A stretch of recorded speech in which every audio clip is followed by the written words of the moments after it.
ఆటలాగా పాటలాగా నేర్చుకుంటే రానిదంట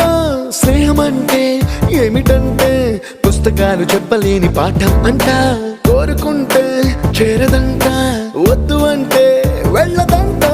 నేస్తమంటే ఏమిటంటే కన్నవాళ్ళు ఇవ్వలేని ఆస్తేనంట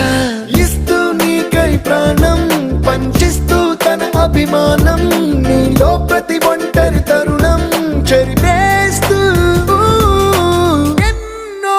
వేల కథలు ఇంకో కథ మొదలు छोटी छोटी छोटी छोटी छोटी छोटी बातें छोटी छोटी बातें बातें मीठी मीठी मीठी मीठी मीठी मीठी यादें मीठी मीठी यादें यादें